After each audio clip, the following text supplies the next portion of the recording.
somewhere in the mid 1800s. And when she was 14 years old, so any teenager, she had a busy day, she went to sleep, and then she slept for 32 years after that. So it became a like a medical novelty that what exactly happened to her. She was in fairly good health, a young girl. She had like a minor fall, but she had recovered from that. And then after 32 years, one fine day she got up. And over this period of time, she had barely aged, because it became a even though the family was a fairly poor family, but just because even at that time there was some amount of news dissemination, so many doctors from different countries would come and visit her, and they noted that she was, from a physical perspective, she was healthy. Her nails were not growing, her hair were not growing, and when she got up, she was pretty much, she had barely aged at the time. And then after that, she lived for another 42 years after that, right? And she passed away, lived a normal life. So even though there was not a very clear indication of what happened to her, the consensus seems to be that it was one of those mind over body kind of things, that perhaps she was experiencing some kind of a mental trauma. And again, the reasons were not known, but it's one of the mind's ability to build a protective sheath to kind of power down the body. So I was just amazed at the power of the mind over the body, and essentially conflicts are mostly played out in the mind, unless you're looking at the actual physical conflicts, which I'm not talking about. But otherwise, conflicts, they're all played out in the mind. They create a conception of oneself, and one kind of lives and suffers or enjoys within that conception that is created by the mind. That's why we also see empirically that there are people who are going through traumatic situation, but because the mind is well situated, they're able to handle the trauma, the adversities, trauma. And then on the flip side, there are people who externally seem to have everything. Like sometimes you see this famous people, big personalities, they're rich, they're successful, but their minds creating a whole different paradigm in which they are suffering. I was reading the case of Michael Jackson, that he could barely sleep. He was unable to sleep. Now externally he had everything. He was rich and famous and a celebrity, etc. But whatever conception his mind spun up, and that's how he actually died, because he kept asking his doctor to give stronger and stronger sedatives to him, and eventually some of the sedatives became so strong that he was not able to recover out of it. So, so the influence of conflicts, whether it is between one person and another, or between one person and a society or a country, it's very potent, because essentially it creates a whole new world around you, regardless of what the reality is. It creates a different world, and that's the world that you kind of live and suffer or enjoy in there. In the scriptures also, you see that there are so many situations that are based on conflicts. Does anybody name a few conflict-based scenarios that are there in the scriptures? Story of Dhruv Maharaj. Dhruv Maharaj is a conflict between Himself and his stepmother. himself and his stepmother. Actually, it was between him and his father. Yeah. If you notice, he never blames his mother, his stepmother. He was mostly upset about Vidutha and father. So that's one conflict. What other conflicts? Durvasha, Rishi and Amrish Maharaj. Durvasha, Rishi and Amrish Maharaj, very good example. Prahlad and Hiranyakashipu, like this example. And the reason these conflicts are put over there is two. One is that we can empathize with them, we can relate to them, that we are not the only ones that are experiencing these conflicts. They are there. Thank you so much. They are there, and even in different times, different circumstances, different personalities, they are there. And also learning lessons, that how did these people, what was the consequences of the conflict? Right? The whole Bhagavad Gita was created because of conflict. Right? And millions and billions of people died because of that conflict. So in terms of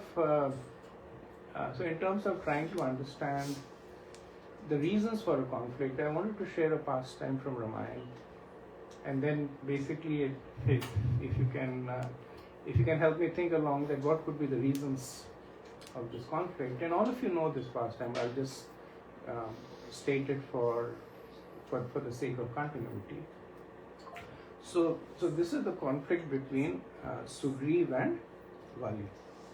Right. So Vali was the king of Kishkinda, a very powerful personality, both in terms of just his chivalry and valor, and his strength also. Right. He had performed austerities. Brahma had given him the benediction of being stronger than 1,000 elephants. He was an expansion of Indra. Indra had given him this benediction that anybody he fights with, he would get half the strength of the person. So,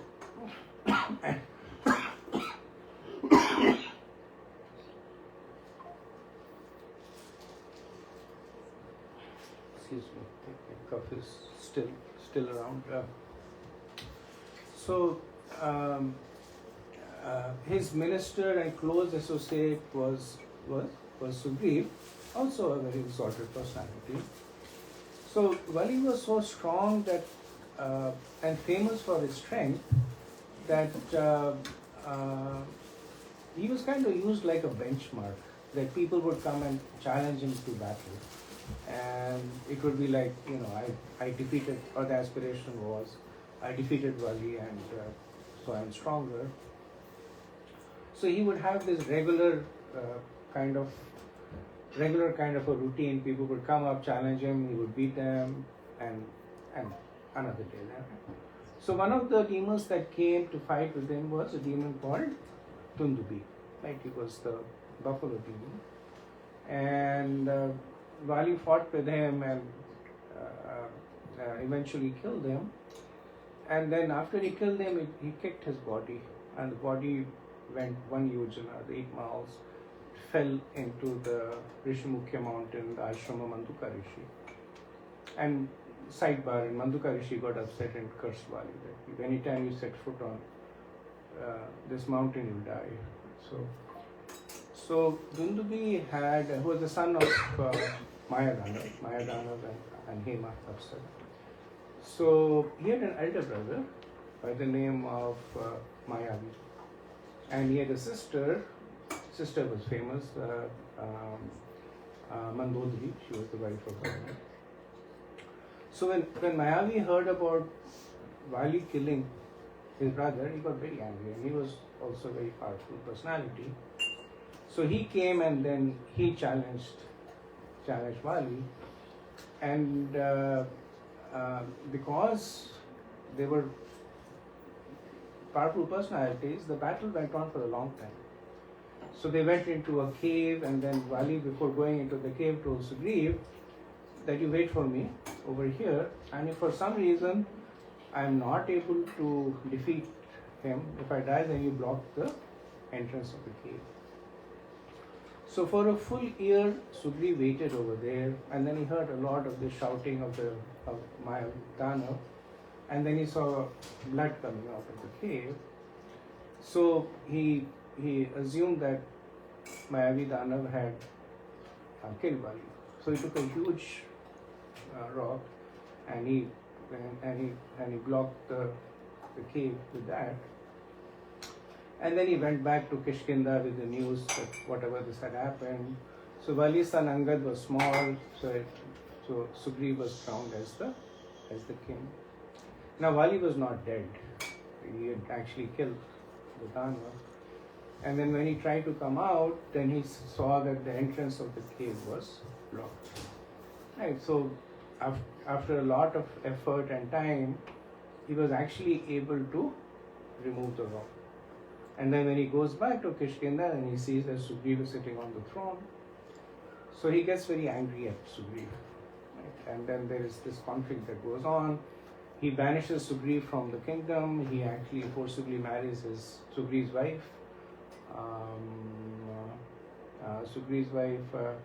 Ruma.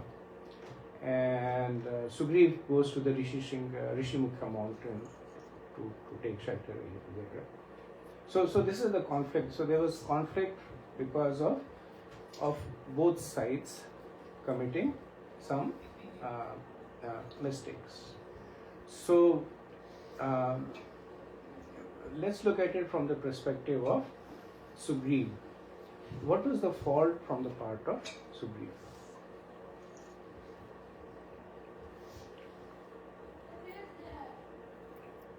Yes, Madhu. I think he assumed, so the assumption that Vali had been defeated based on his observation. He made a wrong assumption. Thank you.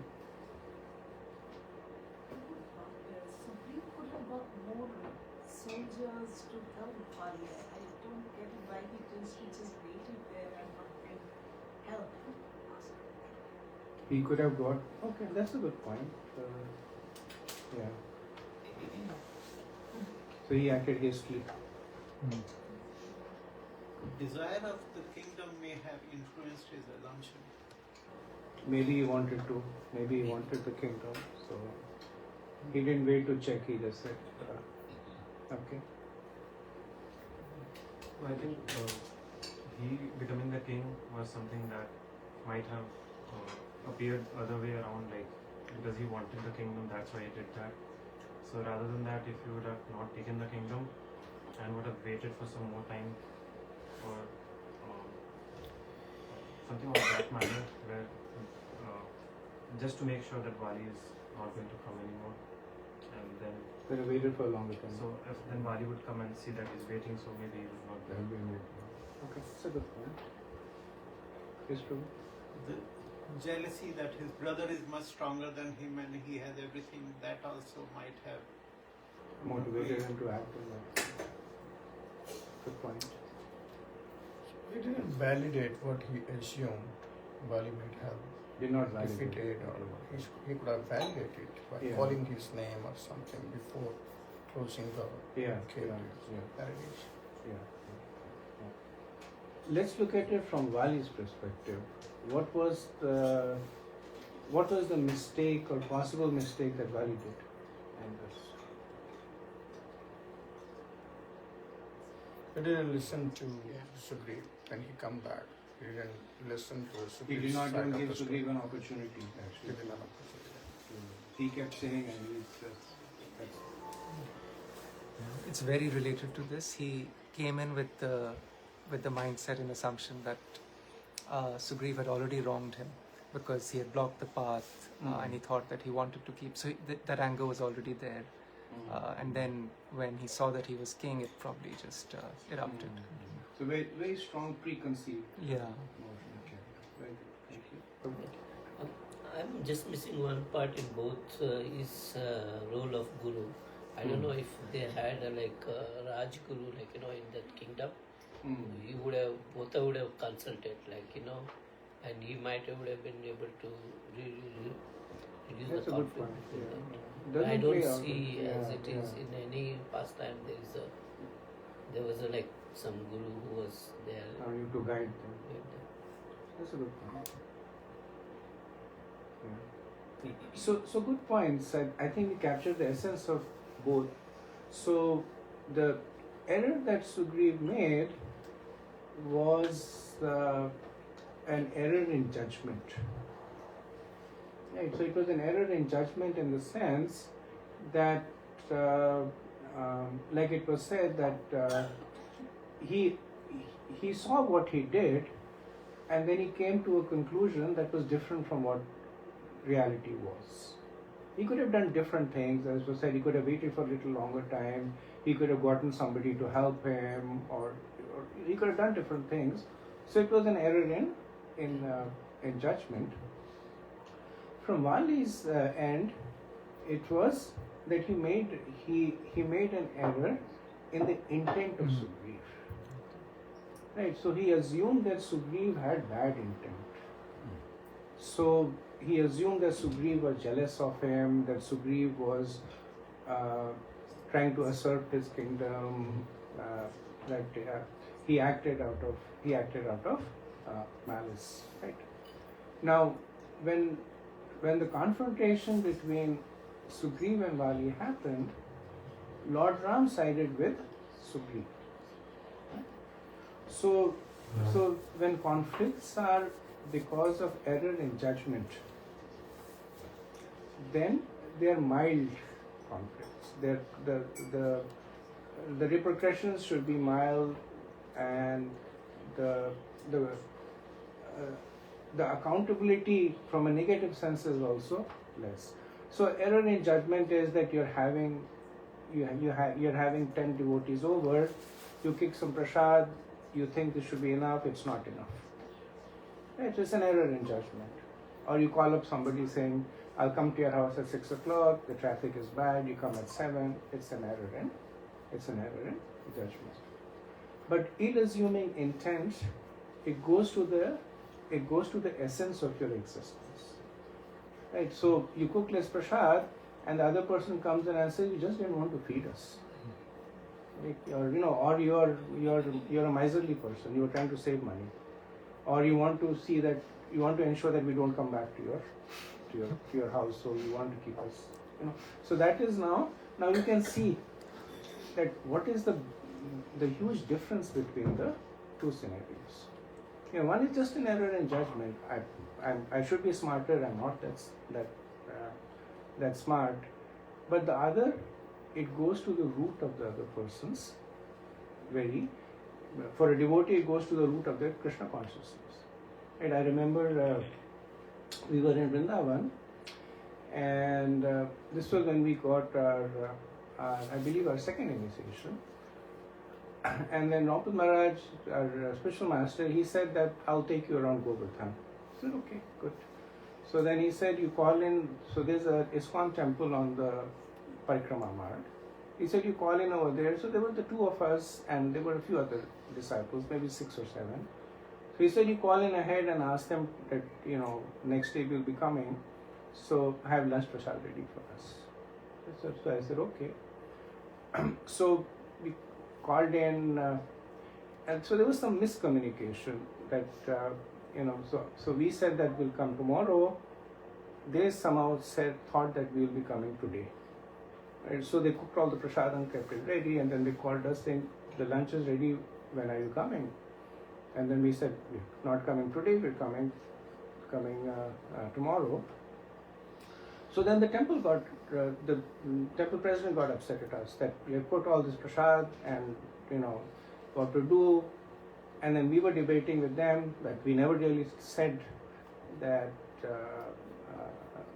we'll be coming today, we'll be coming tomorrow. So it was going back and forth like that, and then finally, we went to Guru Maharaj, and then he said, why don't you ask them to, whatever prasad they have cooked today, to give it to the people who are doing the parikrama. Right? We can say on your behalf, give it as donation. And then tomorrow they can cook again. And at the end of the day, the money was very small. Even by Indian standards, it was very small. By US standards, it was almost insignificant. So the debate was mostly going on in the sense of I am right, you are wrong kind of a thing, right? That, we said today, we didn't say today, I heard today, etc. That was the debate.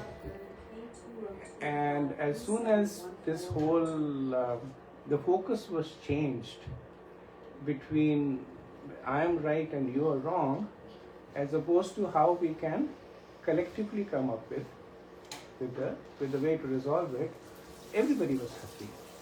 So they were a little unhappy because they cooked this prasad. They wanted somebody to honor the prasad. So when we look at conflicts, then if we are able to step back and instead of, so there is known as this ladder of inference, that I climb up on the ladder of inference on your behalf. So what I see is your actions. I don't know your motivation, but I impute them. Right? I say, I was walking down the street and I crossed Saci Prabhu, he did not say Hare Krishna to me. Right? Which is an observable incident. Right? But then in my mind, I think he did not say it to me because he's angry with me.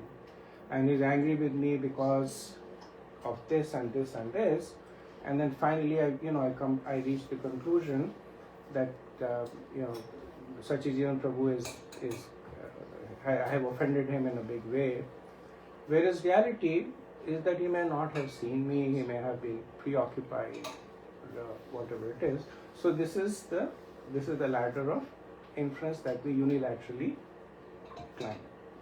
So when we are in a conflict situation, if we can climb down that ladder of inference, if we can go from doubting the motivation to coming down to it, to an error in judgment. If Vali had, instead of doubting the motivation of Sugriv, had said that it was error of judgment, that he is not the smartest monkey around, right, and made a mistake, fine, right, and maybe he would have chastised him, maybe he would have punished him a little bit, but things would have been copacetic after that. There is another nature of conflicts that come because of, so let's look at another pastime.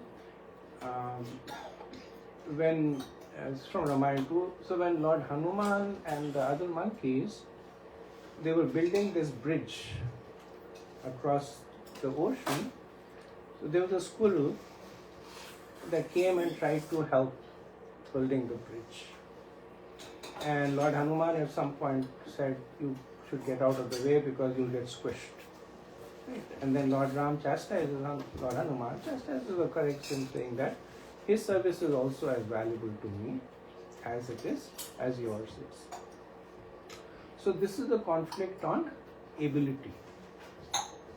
That Lord Hanuman, in his mind, was that I am a lot more capable than the squirrel. And to some extent he was. He was picking up huge mountain tops and putting them, and the squirrel was putting small pebbles. But the bigger picture was that from Lord Ram's perspective, there was no difference between the big boulders and the small pebbles. So if Lord Ram wanted, he could pick the whole planet up. Like he holds the whole, by his partial expansion, he holds the whole universe up. So what difference does there's a boulder or a pebble made for him. Right? Which is why then Lord Ram looked at it from his perspective. That both of you, your intentions are to serve. Your abilities may be different. But when placed against intention, then when placed against intention, then it again diminishes. So we have seen three possible causes of conflict. They may come from judgment, errors in judgment. They may come from ability, or they may come from motivation. And so together they form a jam. They jam the relationship, so to speak. So what can we do? We can walk down the ladder. Right? If there is a conflict, the last thing that we should do is to doubt the intention of the other person. Maybe not intention, maybe ability. Yeah, and maybe not ability, just an error of judgment. In terms of how to approach the resolution of conflict, I wanted to share a few pastimes from the Bhagavatam. So the first aspect that I want to talk about is our nature.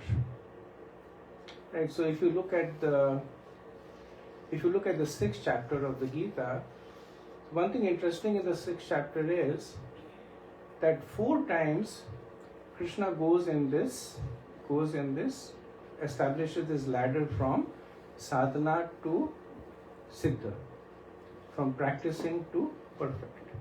From the 1st to the 9th chapter, from the 10th to the 1st to the 9th verse, from the 10th to the 15th verse, 16th to 24th verse, 25 to 34, 4 times he takes Arjun through the same ladder of going from a sadhana stage, a practicing stage, to a perfected stage.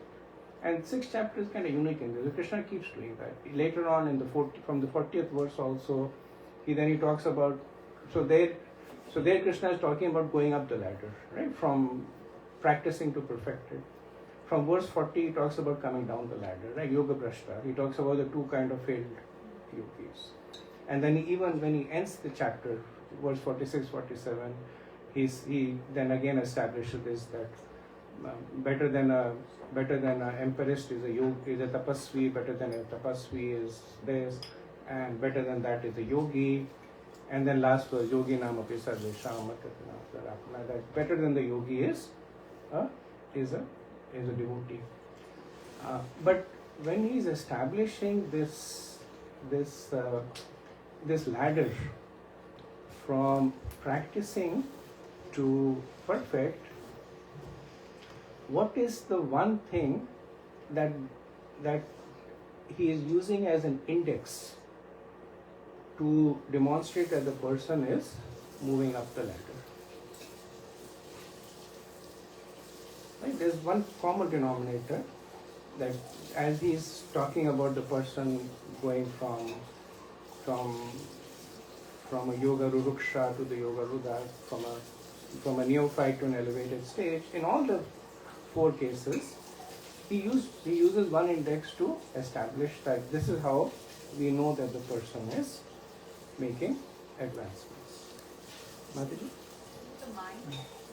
He's using the mind. Very good. That's what I was going to say. The mind. Yeah. Heat. Heat. Okay.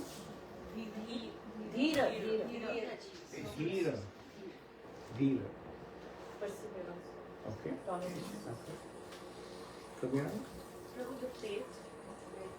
Faith. He uses that. Yes. All correct answers. One other thing that he uses. Focus. Yes. Faith. Faith. Faith also. So he also talks about that as people advance, they become more and more equitable, samadrishti. That they stop distinguishing between friends and enemies and the whole duality of relation, right? And that is symptomatic, right? What is that a symptom of? So what is the object of worship of a yogi? Paramatma, right? So why do they see everybody the same? Because they start seeing the Paramatma in everybody. So Krishna is talking about it symptomatically. This is how you know. The cause is that they begin to see the super soul in everyone. So then they stop making this distinction between friend and enemy and duality, etc. So bringing it back to our ways of addressing conflict, if we are able to make this or at least attempt to make this develop this vision that regardless of what the position the person has, they're connected in one way or the other to Krishna. Rampal Maharaj once he read this prayer by Mother Teresa, right, where she writes that I forget the details, but it's like if you do good, people will criticize you. If you're kind, people will complain. If you know, and all that. And then she says, but still do. Nevertheless, do it. Right? Yeah. So that notion of inclusiveness, it comes when we focus on the commonalities. See, if you look at it, almost all the religions, they're built on a platform of exclusivity. So all religions will make this promise to you that only we can deliver this magic potion to you. Nobody else can deliver it to you. Right? So in Christianity, if you're not a Christian, what are you? Right? You're a pagan. Right? They have this distinction. Right? If you're not a Christian, you're a pagan.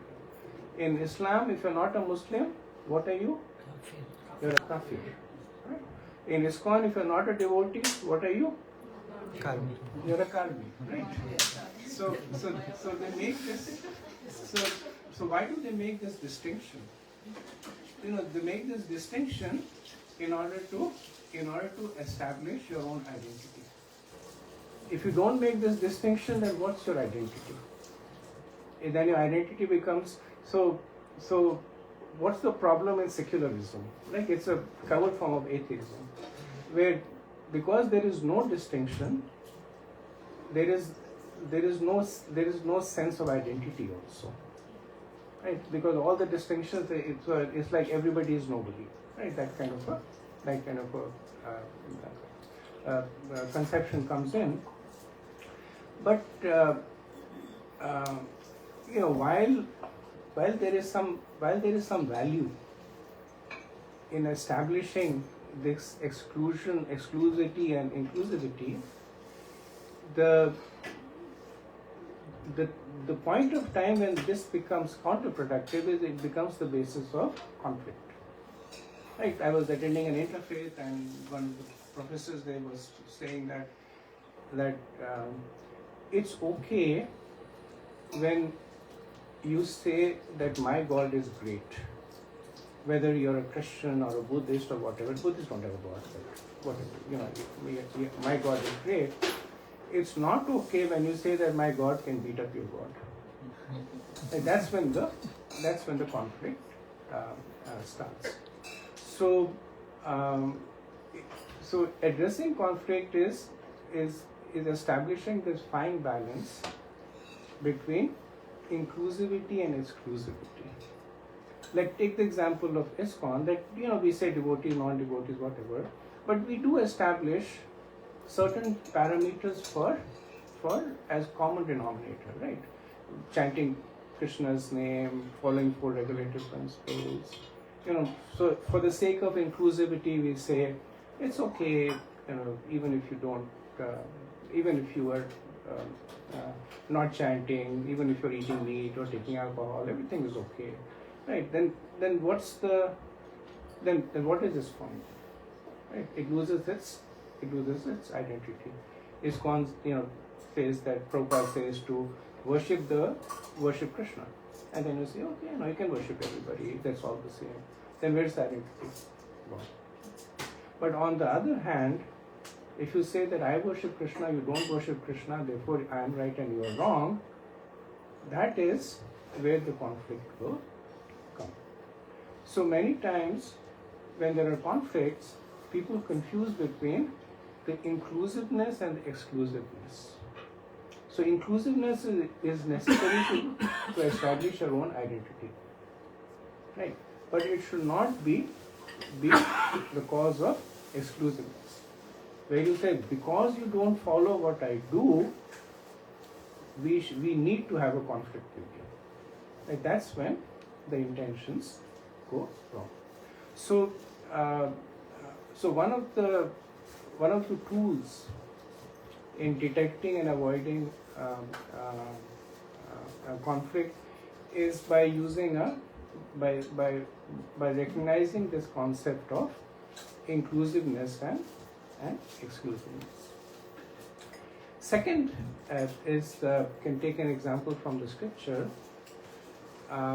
This is Narad Muni, and again you all know about it, that this is the Narad Muni Mrigari pastime. That Mrigari was a hunter who was exceptionally cruel.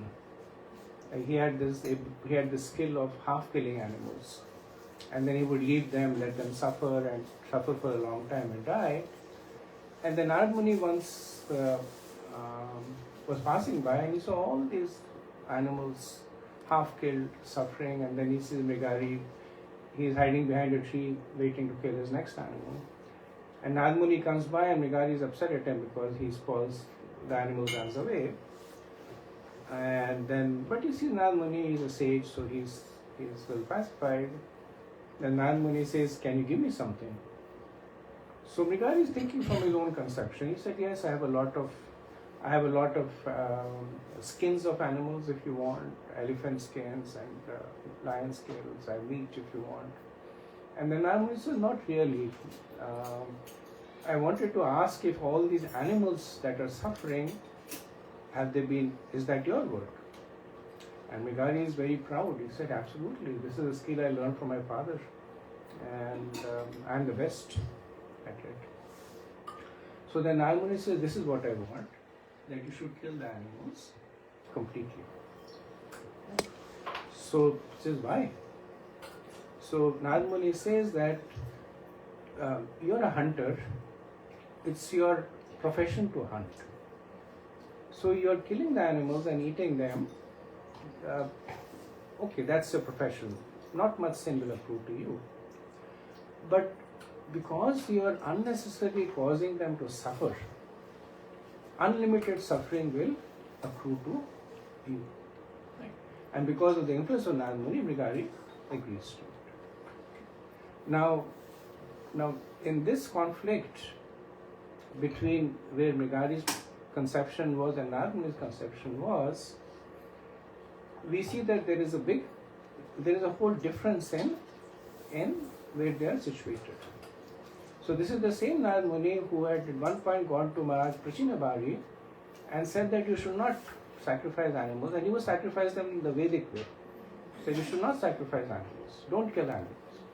To Mrigari, he is saying kill them, but kill them completely, right? And Mrigari agreed to it. So the conflict was resolved.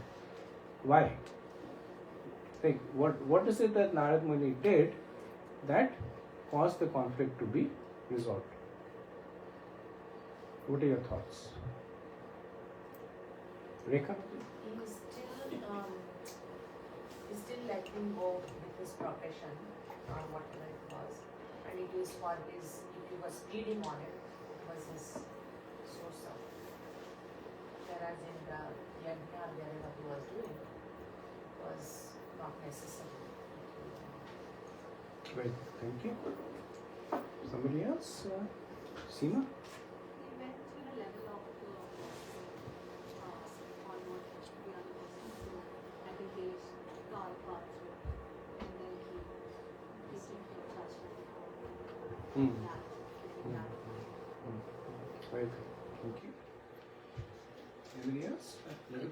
I think Narad Muni was acting like, based on the adhikar of that person, because at the what position was Mughlari and different position for the king. Based on their duties, like were different. Thank you. So Prabhuji, like we say in Krishna consciousness, it's a very gradual process. So when you preach to somebody and you're not completely trying to transform that person in one shot versus you're slowly taking him in that direction. So like Mataji said, he did not take him away from his what he was trying to do, but at the same time minimize, and then probably down the line. Right. So to summarize it, the thing that Narad Muni did was that he focused on the similarity, keeping the dissimilarities aside. So what were the similarities that was there between Narad Muni and Mrigari? So Mrigari was he was an expert in suffering, not so much for himself but the animals. That was his main thing, that how to cause the animals to suffer the most. Narad Muni's conception is also suffering, but the opposite direction. How to minimize the suffering of others, right? But like the point was made that that Narad Muni was able to find a common point of interaction, right? So he said that you understand suffering, I understand suffering. So when Narad Muni told Mrigari that by killing these animals, you will have untold suffering in the future, Mrigari could immediately relate to it because he could see the suffering of these animals. Right? He could understand what it means. Right? And when Narad Muni told him, he could immediately understand it, and he said, okay, let me know what you can do. So resolving conflicts is the art of looking at the similarities. They could one way of creating conflicts is focusing on the dissimilarities. Right. So when Srila Prabhupada came to the US, if you had two pieces of paper, you wrote similarities and dissimilarities. The paper on which you write dissimilarities would have been very, very dense. 70-year-old, no prior exposure to the Western world, no understanding really of the hippie movement going on. And you look at it from their end, no understanding of Vaishnava theology, no understanding of the conception of devotional service.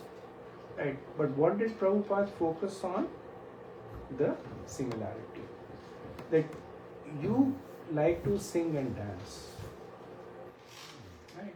So sing and dance for Krishna. You like to so there was this whole notion of somehow getting peace, one way or other, whether it was through drugs or whatever, but that's what they were, this whole experience of the highest elevated state, so to speak. And then Prabhupada, what was one of the So when there was this in San Francisco, there was this festival that was going on. Prabhupada came up with this slogan, "Stay high forever." Right? Chant Krishna and stay high forever. So staying high forever, everybody could understand. Right? That's what they were all trying to. They're okay, chant Krishna. Okay, so chant Krishna. So he could have gone through a different way, saying that you guys are going to hell and you guys are taking intoxicants and having unregulated sex and etc. etc. What would have that achieved? Nothing. But he looked at it was from the points of similarity. Now, similarity does not mean that you endorse the person's perspective. Right? Similarity means that we can start talking from this point. What did Mrigari do? After Narad Muni said that you kill the animals completely, what did Mrigari do? He said, I don't even want to kill the animals. And he reached to the point where even when he was walking, he would see if there were any ants on the way. He would try to avoid them, right? So it's not that you are endorsing that point of view, but you are basically reaching out to establish a point of contact. The third aspect in terms of handling conflicts is understanding that each one of us, we have even though we are practicing devotees, but we are still under the modes, right? So we have a higher nature and a lower nature. Sometimes we are in the mode of goodness, sometimes in the mode of ignorance. Now, if the conflicts are causing the lower natures to become activated, they will essentially spiral down. And that's the nature of conflicts. The lower nature are mode of ignorance, mode of passion, and it will create more disagreement and more angst over there. For instance, when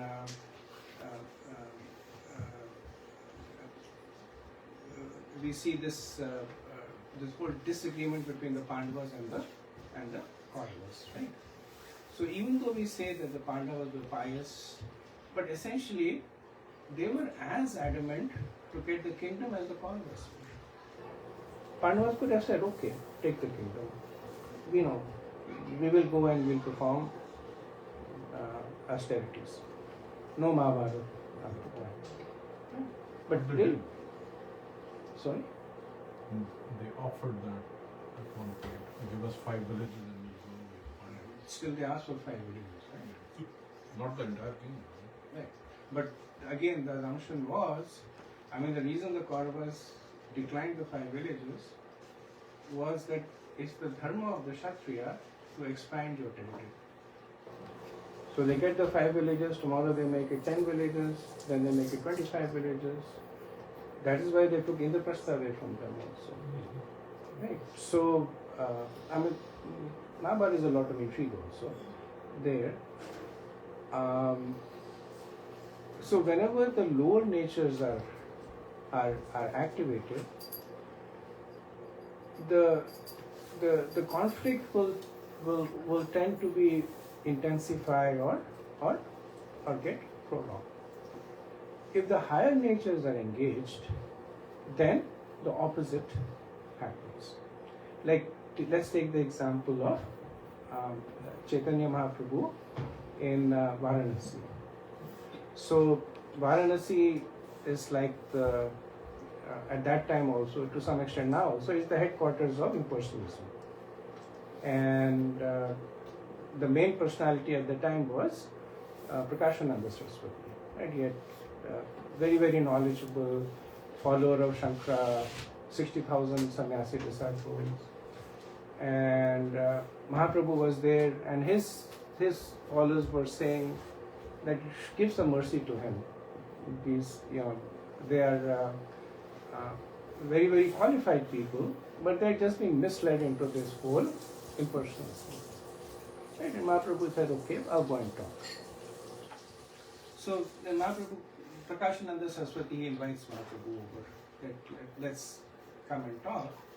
So at that time, debates were one of the ways that a lot of these things were resolved. So Mahaprabhu there went, and he went and sat outside where people wash their hands and feet. And he was a sannyasi. So Prakashananda came in and he saw Mahaprabhu sitting over there. And then immediately he gave his hand and he said, please don't sit there, come and sit inside. And then he looks at Mahaprabhu and says, I have no idea what you're going to say, but I can see that you're a respectable person. Right? And then of course after that the conversation happened and Prakashananda along with all his disciples, the disciples converted. Now, notwithstanding the fact that Mahaprabhu is Krishna, the fact is that by taking on the more humble position, Prakashananda's higher nature was activated. Right? He immediately became more kindly disposed. He was older than Mahaprabhu. In fact, at one point he had said that you become my disciple, I will teach you the Vedanta, etc.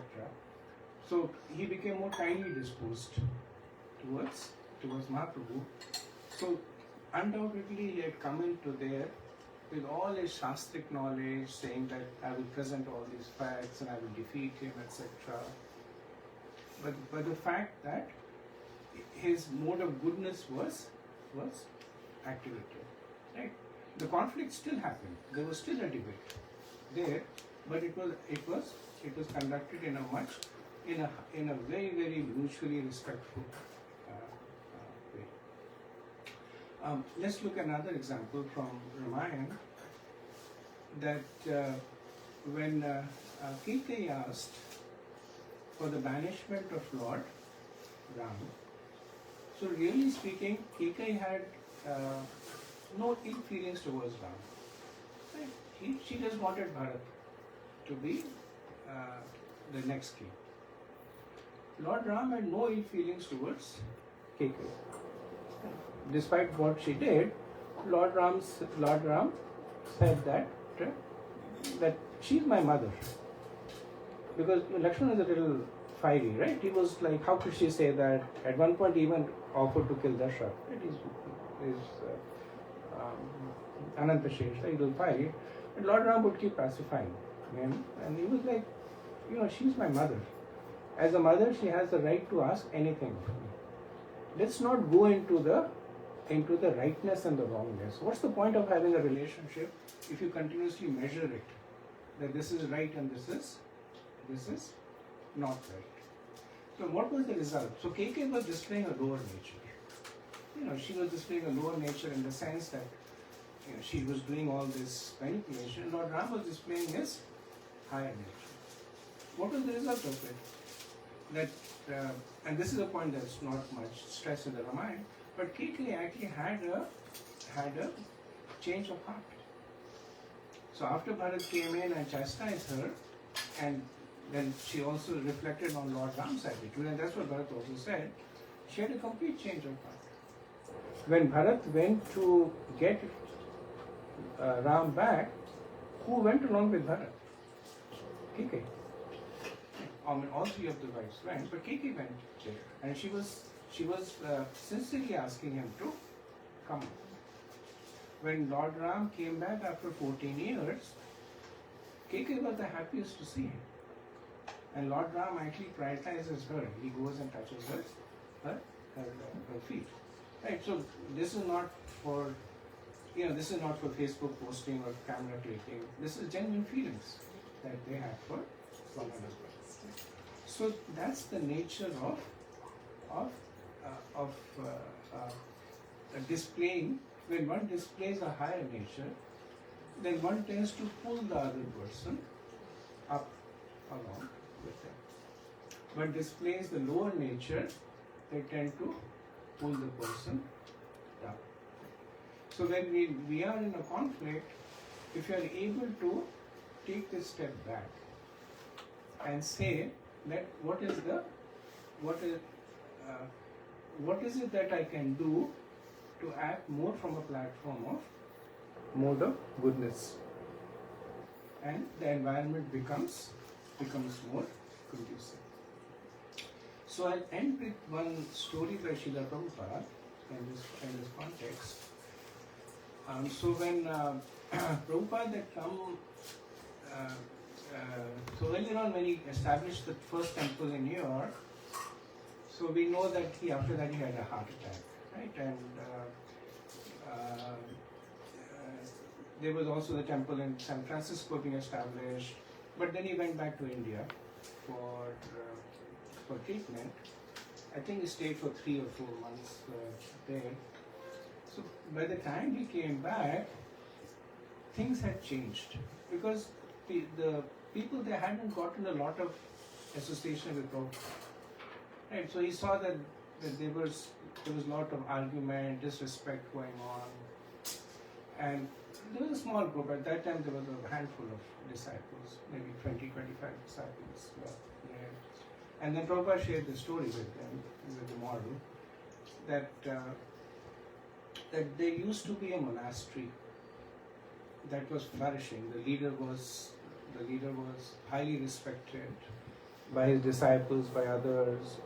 There were literally hundreds and thousands of people coming and participating there. And then at some point, the leader died. And after the leader died, there were more arguments, disagreements, and then people started leaving.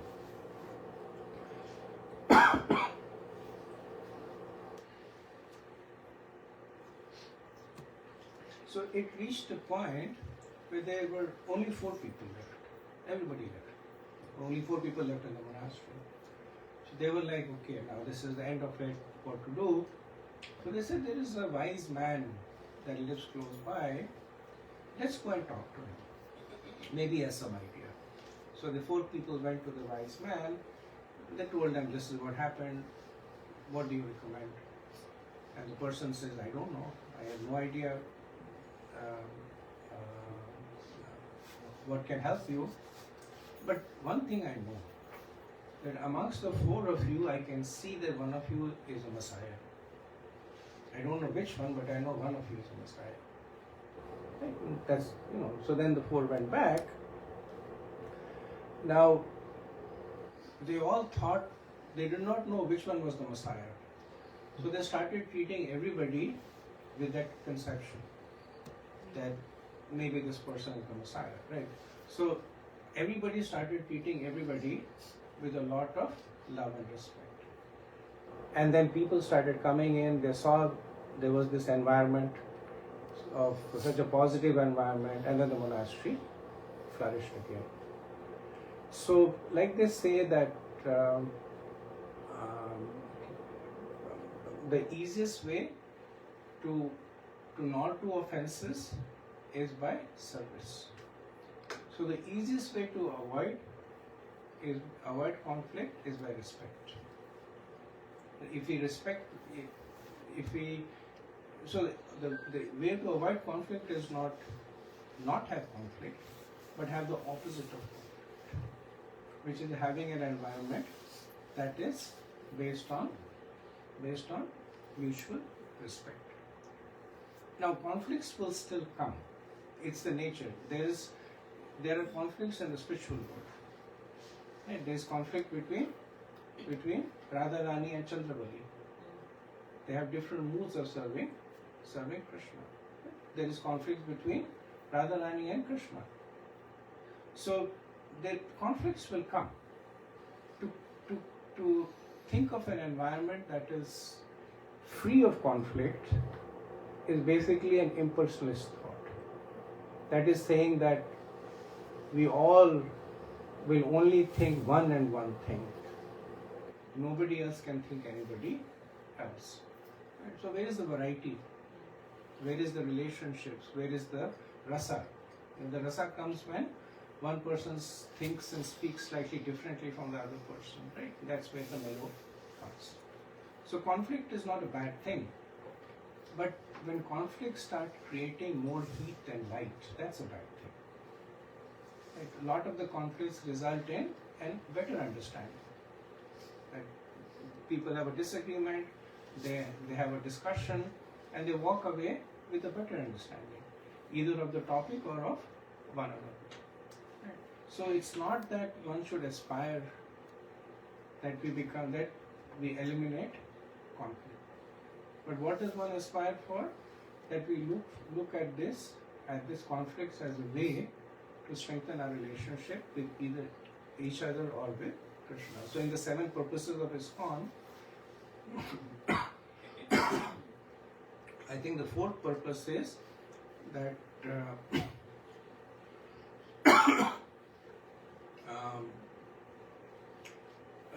to create an environment where people can come together and harmoniously live with each other and with Krishna.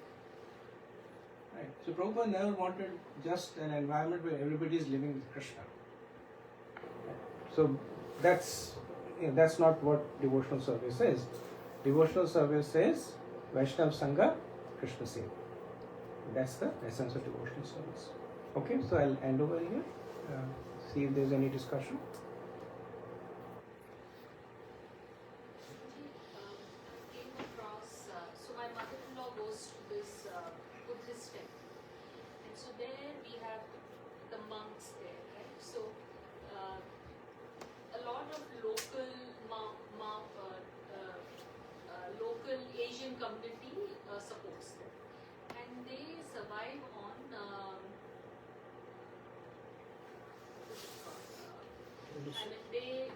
Diksha.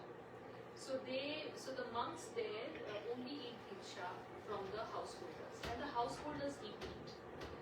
So the monks actually eat meat, though they don't kill the animals. They don't buy this, but they say that the householders can only give them meat, and so this was so surprising to me because they live in the monastery and they have a very strict lifestyle, and everything else is very sattvic in a way, right? But for their food, but they don't want to trouble the householders to eat something different from what they eat. So in my mind, I was very confused that how are the householders feeding them meat, and so the concept of vegetarianism doesn't exist in that part, right? They are probably surrounded by islands, and so people are used to eating fish. Similarly in the Konkan belt of India or in West Bengal, fish is actually offered to God. So I was just trying to understand this from a Vaishnava perspective. So actually what you're saying, it is a bona fide anga of sannyas, that you should not put the grahasthas to discomfort for your end. Right? So you should not say that I only eat gulab jamuns, so you have to cook gulab jamuns for me. And that kind of extends that if you eat meat, then you can give it to us. We'll also do that. So this is all Kal Desh Patra. This is time, place, circumstance. There are some places where you cannot get by. Right? So what do you do? What's the definition of bhakti? Anabhilashita shunyam, right? That desirelessness, not free of desires completely. Right? So one of the desire is self-sustenance. You say that you're marooned in an island and there's nothing over there, and then you say that I'm a vegetarian and I die. It's not supported as part of bhakti. In the current day and environment, at least where we live in, there are ample choices. Right. So sometimes we extrapolate historical context to contemporary times, right? Without understanding the reason why it was there in the first place. It was there because yes, at that time there was this restriction. Now that restriction is not there. So if you understand the causality, then we can then we can address it. Prabhuji, there's also this aspect of the love that the householders give towards monks, and they are so dedicated that every householder has taken the responsibility on a weekday to make sure there is food for the monks. So in a way, I was just thinking like coming down to the level of a householder, the monk is just accepting food with love and letting go of the conflict. He would have liked to receive vegetarian food, but he's just trying to avoid the conflict and in exchange of love. So yes, it goes to the other point is where you focus on your similarities and let go of the differences. Right. So the point of engagement is they like to serve, and the monks are receiving that service as a way to help them make advancement. Buddhist philosophy is based on ahimsa. It's based on non-violence, but it is also practical. Like I said, in the Buddhist philosophy, this is one of the accepted injunctions that don't put the householder around too much. Like just under the pretense of taking bhiksha, don't put them too much out. Right? So it's always a matter of balancing. That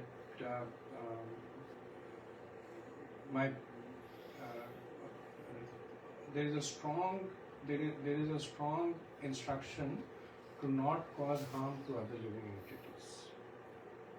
Right. But I would also like to teach to others. So if you kind of balance that out. So difficult for me to comment about the specific situation, but we all do that in our lives. Hey, Prabhupada once went to a life member's house, and this was in India, so obviously they served vegetarian food, and it had onion garlic in it. So one of Prabhupada's disciples said, Prabhupada, you can't eat it, this has onion garlic in it. And Prabhupada said, there's no onion. Eat it. Because that mood there was to encourage that person so much. Now maybe if there was meat, Prabhupada would have said, don't eat meat, but at least, so that's where the Acharya principle comes in, that how much do I turn the dial under, so that there I can preserve my Krishna consciousness, my spirituality, but also not harm that of the other. Right? It's a situation based, and it is maturity based. Vaishnava Sangha is the basis of making devotional advancements. Prabhupada gave up Vaishnava Sangha to come to the West, right? He not only survived but flourished. We would not do that, right? So according to your adhikar and the guidance that you receive, you kind of have to adjust that down. Thank you very much. Thank you, Prabhu. So I have two questions. First is, so can you clarify the Mahabharata incident about the Pandavas? Like, was it because they were like under their lower nature, and that's why the battle ensued, or was it like you had to go all the way to the last rung of the conflict ladder, and because there was a ill intent and ill motivation on the part of all of us? That's one question. Okay. Okay.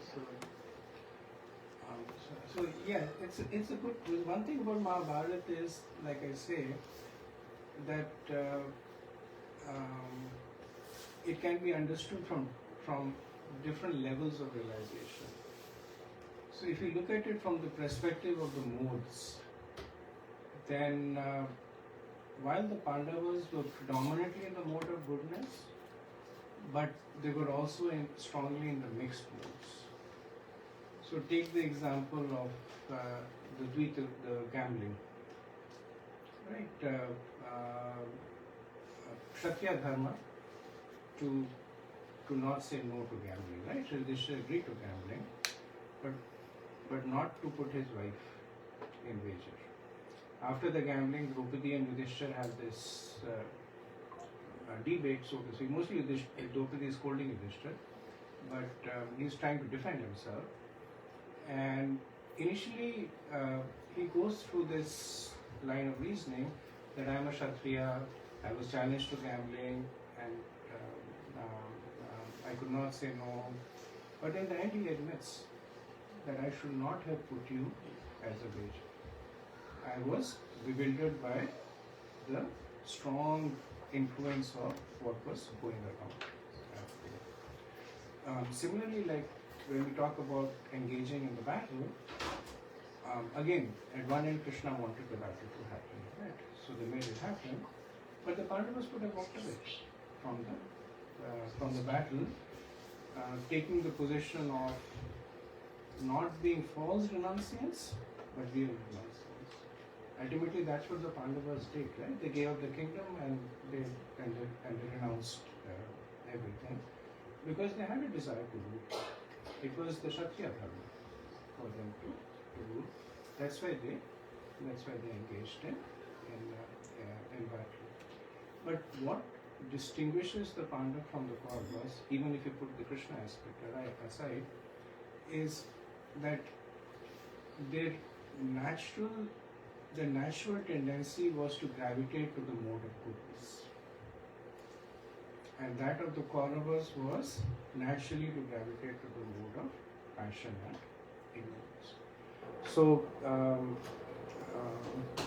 Duryodhan was actually a much better king than Yudhishthir.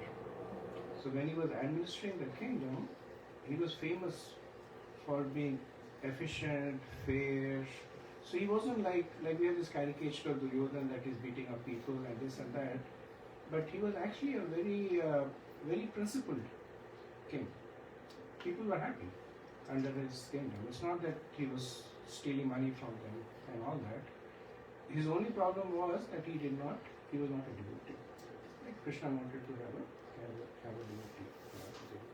And in conflicts, his nature was, because it wasn't anchored to Krishna, the nature of the modes is that it will pull you down. So whenever there was conflicts, he was like, let's poison him, let's put fire over here, let's do that. So that was his nature, because it wasn't getting anchored to Shuddha Sattva. It was constantly getting pulled down situationally to Rajas and Tamas. Because the Pandavas were anchored to Krishna, their modes were, by nature they were going towards the mode of goodness, even though they slipped down. And the whole thing of Bhima killing Duryodhan and Arjun killing Karna and telling the lie that Ashwatthama is dead. At one end you can see this is all machinations, right? You're all doing techniques to win. But other end you look at it, they were all doing because Krishna asked them to do it. Whatever Krishna says is the Parajya. Is that okay? Okay, go ahead. Yeah. So I came a little late and I don't know much about Vali and Sukhdev. But is Vali ultimately a decent person? And I was also like getting a little bit confused because your name is Vali. I was thinking Vali is a good guy and like, so that's the best question I've ever had. Can you repeat it on His name is Bazunbali. I totally misunderstood. Miscalculation. That is a good question. So when you're talking about personalities at that level, we have to understand that they take on the role of being good and bad for our benefit. Right? So Vali died with Lord Ram in front of him. How many people can have that? Lord Ram gave him assurances. I'll take care of it. Nothing will happen to your son. Right? The personality of God is standing right in front of him. Right? How many people can have? So he can't be an ordinary.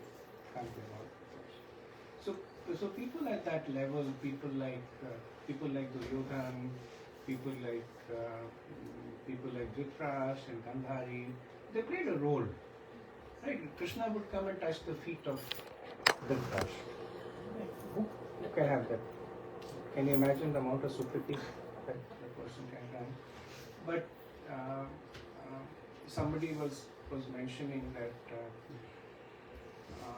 the privilege of having your name mentioned in the Bhagavatam. So in the Bhagavatam, in the I think from the 7th canto, whatever, they have all the dynasties, right? This king has this 4 children, this 4 children, this 4 children. Most of us just gloss over it, right? And then somebody was saying, don't gloss over him. Can you imagine this person? His name is mentioned in the Bhagavatam. So can you imagine the personality that he was? That his name got mentioned in the Bhagavatam? Just speaking his name will purify you. Right? So these people have more than their names mentioned. They have direct contact with the Lord, participating in his pastime. So from our reference, yeah, and all references, very exotic person.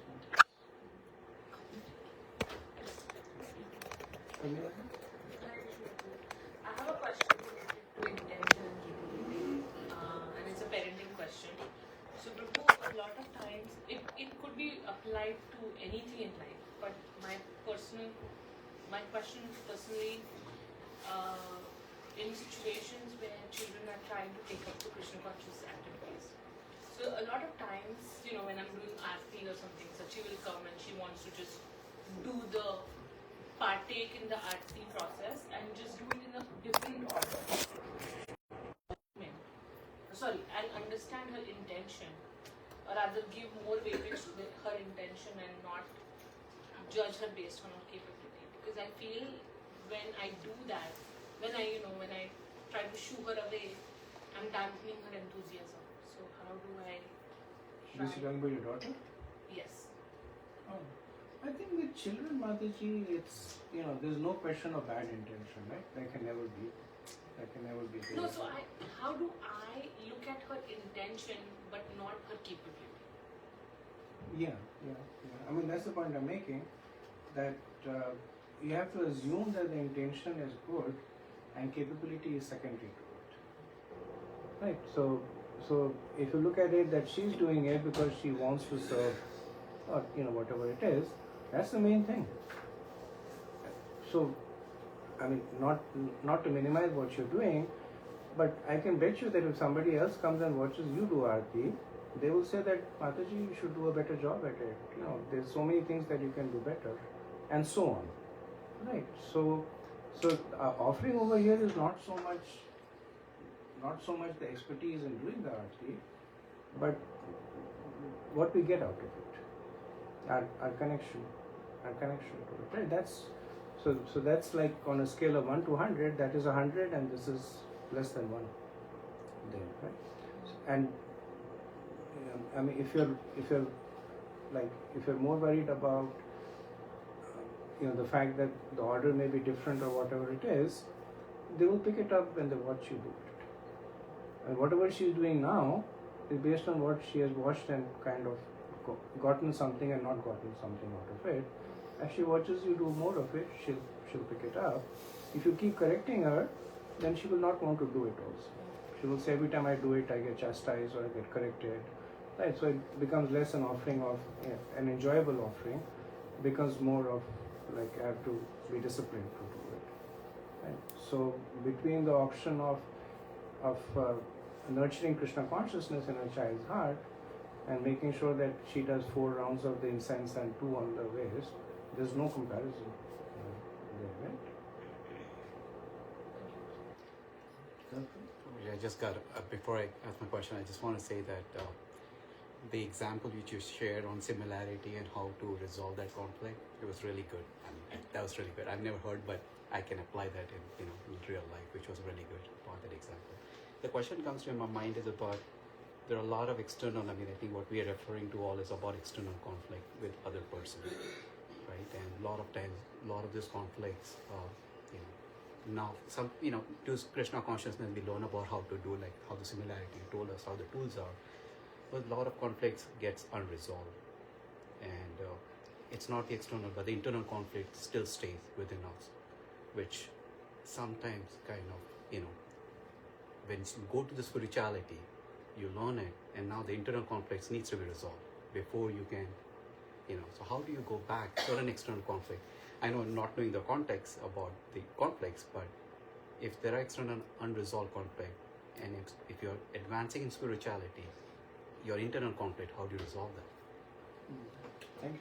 It's a wonderful question.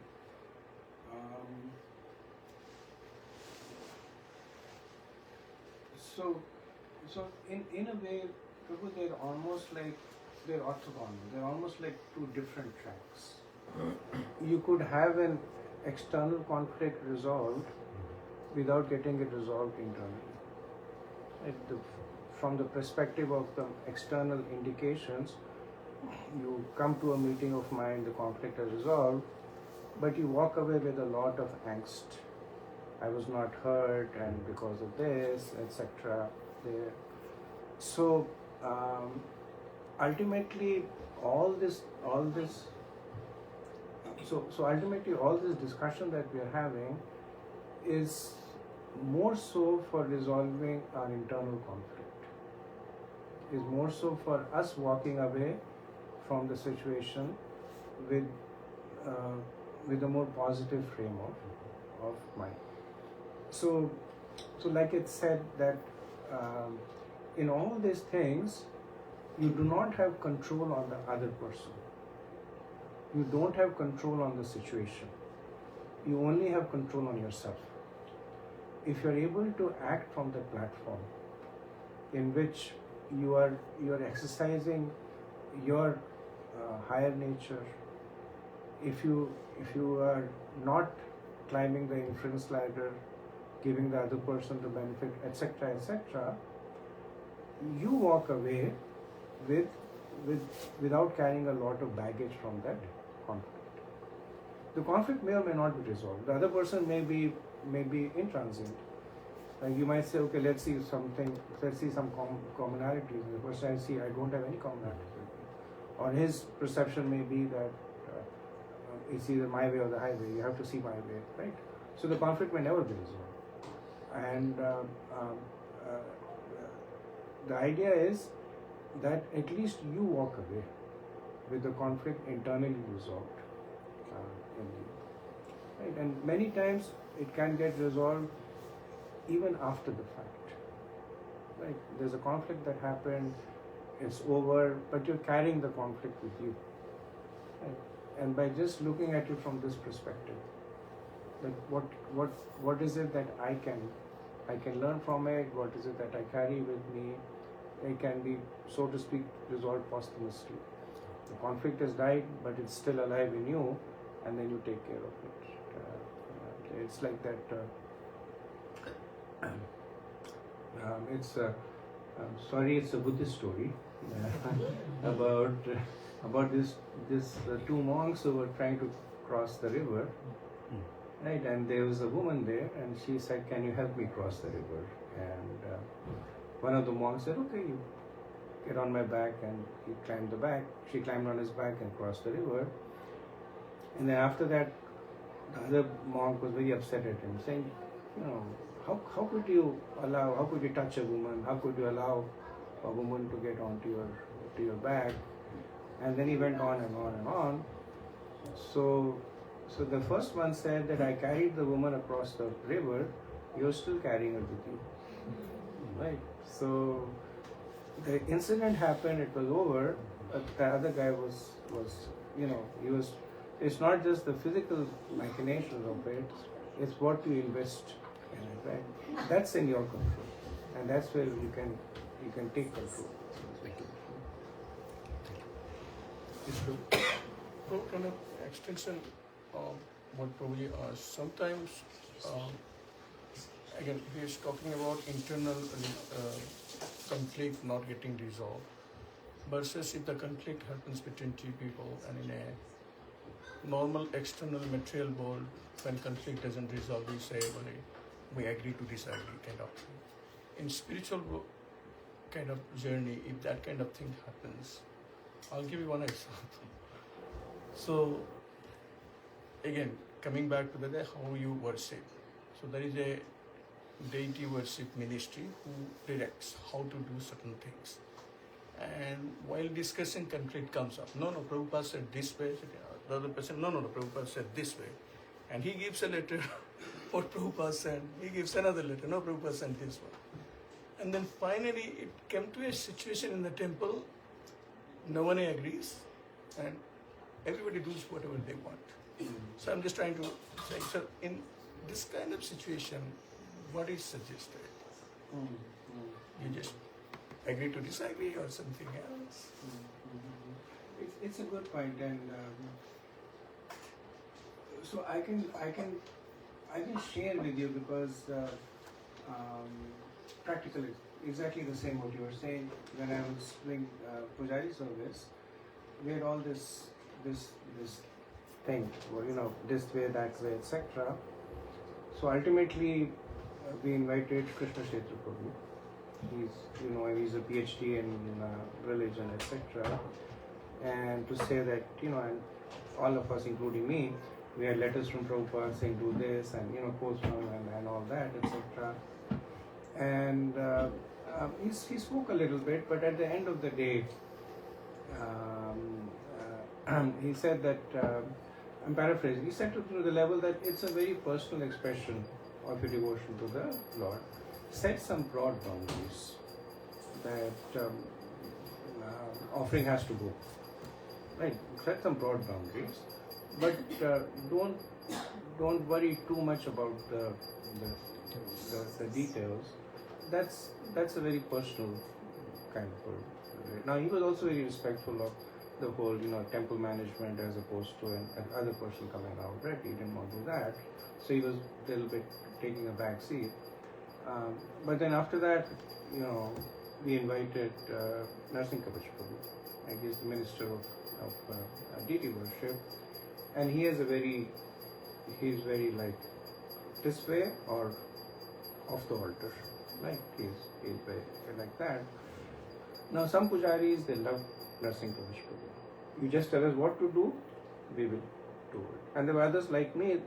I mean, it's not that I didn't love him, but very respectful, but very respectable. But also there's the notion that as long as you don't violate the broad tenets of it, you're okay doing it. You worship on the altar in Potomac, you go to Gita Nagari, it's different over there, right?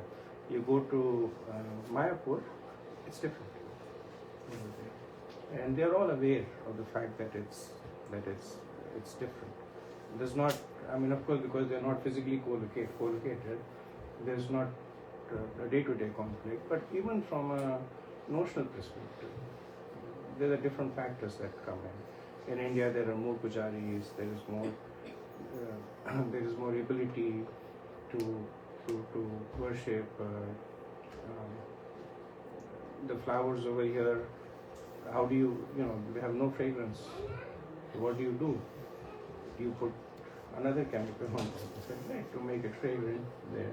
In India, the flowers, they are naturally so they are so fresh. So again, different time, place, circumstance. But since you were asking my opinion is that as long as you keep the principle intact, the details, if you quibble too much on the details, it's just a waste of energy.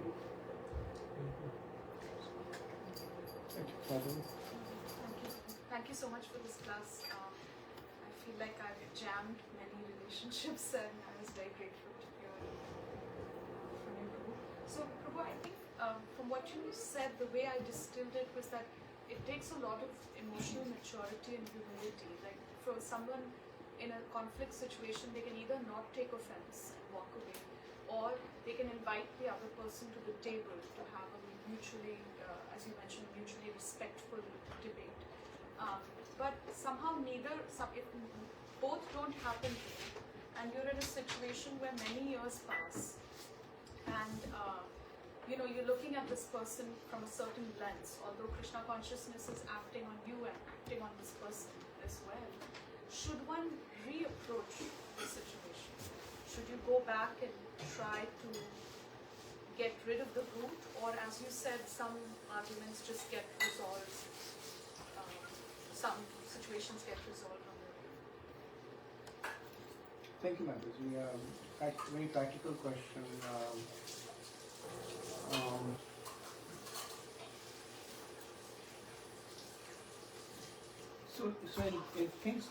It goes back to the same point that if the conflict is still alive in you, then it makes sense to see if there are avenues to resolve it that you would like to exercise. It could be working more on yourself. It could be maybe re-engaging with the person. It's a little bit of you have more control on yourself than the other person. But yes, it could mean re-engaging with the other person with a different mood. I know I have done both. I have done both situations, especially with respect to my family. That when I initially took to Krishna consciousness, there was a lot of conflict with family members. Just because we could not, like you go back to India, everybody's looking to have a good time with you, right? And we could not do that, and there was all these things that you're no fun anymore, etc. And then and then we would say that you guys are going south, so we would have all this thing. So I did revisited some of them and walked away to better.